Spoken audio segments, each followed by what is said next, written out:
Hello ji, Radhe Krishna. Thank you so much आप सभी लोगों का। आप सभी को बप्पा के आने की बहुत सारी ढेरों ढेरों शुभकामनाएं। आप सभी की मनोकामनाएं पूर्ण हो। और आज एक सवाल पूछेंगे, प्लीज़ आप सभी लोग दिल पर हाथ रखकर जवाब दीजिएगा, ठीक है ना। ऐसे ही बातों में आकर जवाब मत दीजिएगा। मुझे पता नहीं क्यों लगा, और ये बातें मैंने मेरे हस्बैंड भी शेयर कर रहे थे, तो हम लोग आज मॉर्निंग में ये सी बातें किए थे। तो आप लोग एक बात बताइएगा, हम लोग बप्पा की आने की बहुत खुशी होती है, राइट। और पप्पा जब हमारे घर आते हैं तो हम बहुत बड़ी बड़ी मिट्टी की मूर्ति हो वो लेकर आ जाते हैं, ठीक है। लाते हैं वो वहाँ तक तो ठीक है, बिल्कुल लानी भी चाहिए। पर एक बात बताइएगा, हम उनको 10 दिन तक अच्छे से उनका स्वागत करते हैं, उनकी आरती करते हैं, सब कुछ करते हैं। मैं किसी की आस्था पे सवाल नहीं उठा रही, मेरे मन में आया इसलिए मैं आप लोगों से पूछ रही हूँ। वैसे भी आप लोग परिवार हो तो अपने परिवार से मैं तर्क वितर्क कर सकती हूँ, है ना। मैं किसी की आस्था पे उंगली नहीं उठा रही हूँ, ठीक है। बस मेरे मन में आया तो मैंने सोचा आप लोगों से सवाल पूछती हूँ। हो सकता है हमारे जो सब्सक्राइबर कोई ऐसे बड़े बुजुर्ग होंगे जो कि इन सवाल का जवाब दे पाए, या कोई भी बच्चे कोई भी दे सकते हैं। ऐसा नहीं है कि हम कोई जवाब ना दे पाए। जवाब हर किसी के पास होगा, पर बहुत लोग नहीं देना चाहेंगे, बट दीजिएगा जरूर, क्योंकि हम जानना चाहते हैं। तो हम बप्पा की मूर्ति, उनकी पूजा अर्चना करते हैं, सब कुछ करते हैं। 10 दिन तक पूरे अच्छे से उनको सुशोभित करते हैं, सारा आरती वगैरह सब कुछ करते हैं, ठीक है। फिर 11वें दिन जब उनको हम ले जाते हैं उनकी, क्योंकि 11वां दिन जाहिर सी बात है कि उनकी विदाई हो। जब हम किसी को लाते हैं अपने घर में तो विदाई तो करनी होती है। ठीक वैसे ही जब एक बेटी बड़ी हो जाती है तो उसको हम ज़्यादा समय तक अपने पास नहीं रख सकते, तभी तो लोग कहते हैं कि बेटी पराया धन होती है। ठीक वैसे ही जब हम किसी चीज़ को लाते हैं तो जाहिर सी बात है कि उनकी विदाई होगी ही होगी। तो क्या विदाई इस तरह होनी चाहिए कि आंखों में पानी आ जाए उस चीज़ को देखकर, दिल में एक अजीब सी हलचल हो, वैसी होनी चाहिए, या ऐसा होना चाहिए कि दिल में खुशी हो, ताकि नेक्स्ट बार भी उनकी एक खुशी हमारे साथ हो, है ना। ऐसा होना चाहिए कि जब हम दोबारा उनको लाएं तो हंसते मुस्कुराते हुए लाएं। बट हम करते क्या है, जब उनको विदाई करते हैं तो हम लोग कभी कभी हम कहीं बाहर जाते हैं तो देखते हैं, चाहे दुर्गा माता की ही लोग बड़ी बड़ी विशाल मूर्तियां ले आते हैं। फिर लास्ट में जब उनका पूरा 9 दिन हो जाता है, पापा का 11 दिन, तो कहीं भी लोग ले जाकर गंगा जी में या कहीं भी नाले में नदी में लोग डाल देते हैं। इतनी ऊंचाई से कभी कभी जब हम देखते हैं टीवी वगैरह न्यूज़ में दिखाता है, इतनी ऊंचाई से वो फेंकते हैं कि देखकर दिल को वो हो जाता है। आप एक बात बताओ, हम एक बच्चे को भी पालते हैं, सब कुछ करते हैं, और 10 दिन किसी चीज़ को रखने के बाद क्या मुंह नहीं लगता, लगता है। बट फिर कैसे कोई उस चीज़ को कितनी ऊंचाई से, मतलब बेदर्दी की तरह फेंक देते हो, कितनी हर्ट होती होगी, पता नहीं आप लोग सोचते हो कि नहीं। बट मैं जब देखती हूँ तो मुझे बहुत सा वो होता है कि हम इतने अच्छे से पापा को लाते हैं और कहीं से भी जाकर उनको हम नदी में या कहीं भी डाल देते हैं। क्यों करते हैं ऐसा। भगवान ये नहीं कहते हैं कि तुम इतने बड़े बड़े विशाल मूर्ति लाओ और मुझे तुम, पापा तो छोटे से भी खुश हो जाते हैं। आप एक छोटी सी मूर्ति भी लाओगे तो उससे भी खुश हो जाएगा। और वैसे भी इससे आपको पता है कितना हमारा जो वातावरण, पानी सारे प्रदूषित होता है, आपको पता है। नहीं पता, वही पानी हम लोगों तक आएगा ना। लोग गंगा जल को लोग ले आता है, पूजा अर्चना में करता है, और उस गंगा जल में, गंगा जी में लोग हम ये सारी चीज़ें डालते हैं, कभी फूल डालते हैं, कभी कुछ डालते हैं, है ना। नहीं डालने चाहिए। इससे अच्छा है इको फ्रेंडली गणपति बप्पा लाना चाहिए, जो कि पानी में ही डिजॉल्व हो जाएगा और उसके लिए कोई ज़्यादा झंझट भी नहीं होती है। बट ऐसा लोग नहीं करते हैं। लोग क्या करते हैं, बड़ी बड़ी विशाल मंदिर, बहुत बड़े बड़े, जैसे आजकल मुंबई में लाल बाग और बहुत जगह जगह है, जितनी बड़ी बड़ी आप सोचो, तो उनको नदी में ला कर सीधे तो गिरा देंगे ना।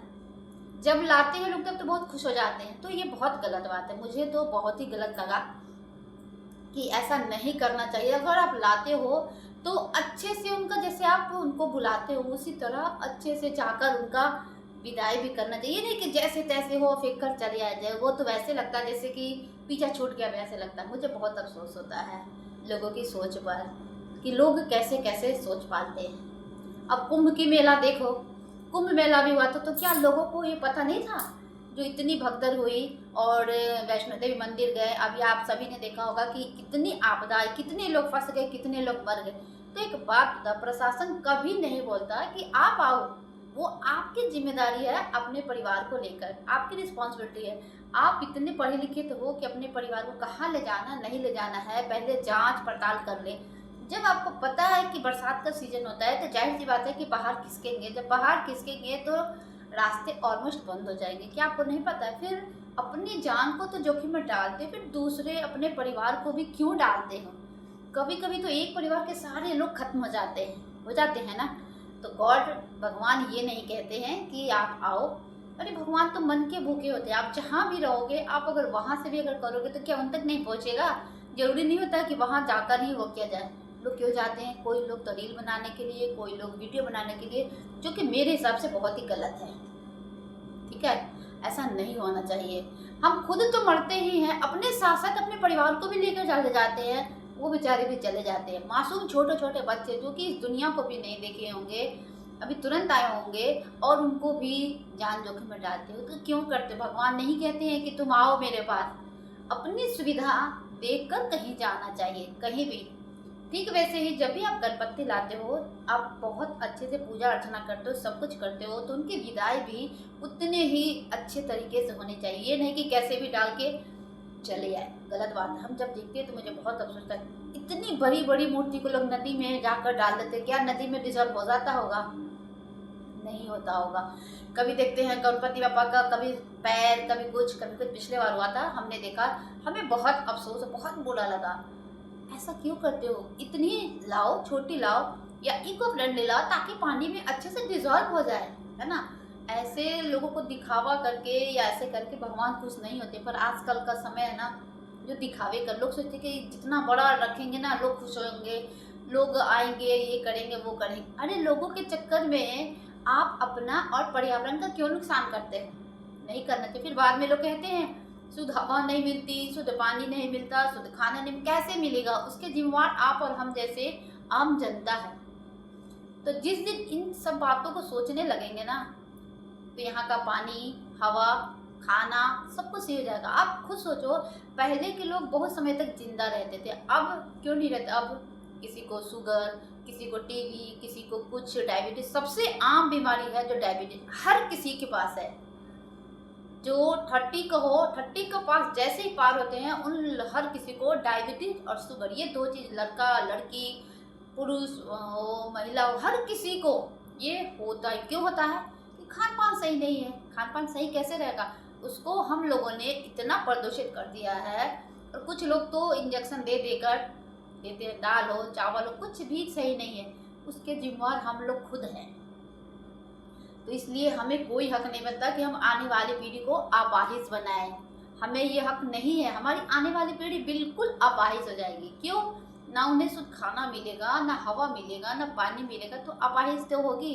तो हमें कोई हक नहीं बनता कि हम आने वाली पीढ़ी को ऐसा करें। क्या हम विरासत में ये देकर जाएंगे अपने बच्चों को? नहीं ना। इसलिए वो चीज़ करो जिससे आपका और लोगों का भला हो। वो चीज़ मत करो जिससे आपका नुकसान तो हो ही रहा है, साथ में आम जनता का भी नुकसान हो रहा है। तो इसलिए अगर किसी जो काम करते हो, बप्पा को भी लाते हो, तो इको फ्रेंडली गणपति लाना चाहिए। या माता रानी भी आने वाली है, उनका भी लोग क्या करेंगे, इतने बड़ी बड़ी विशाल मूर्ति लाएंगे और क्या करेंगे, घर में स्थापित करेंगे, फिर उसको ले जाके नदी में डाल देंगे, गंगा जी में डाल देंगे। क्या वो तुरंत डिजॉल्व होता है? नहीं ना, बल्कि वो कई दिनों तक नदी में तैरते रहती है। तो ऐसा क्यों करना? आप इको वाली लाया करो, इको फ्रेंडली होती है, जो कि पानी में बिल्कुल घुल जाती है और इससे नुकसान भी नहीं होता है। पर लोग ऐसा नहीं करेंगे। लोगों को दिखाना होता है कि हम इतने बड़े बड़े बड़े बड़े विशाल मूर्ति लाए हैं।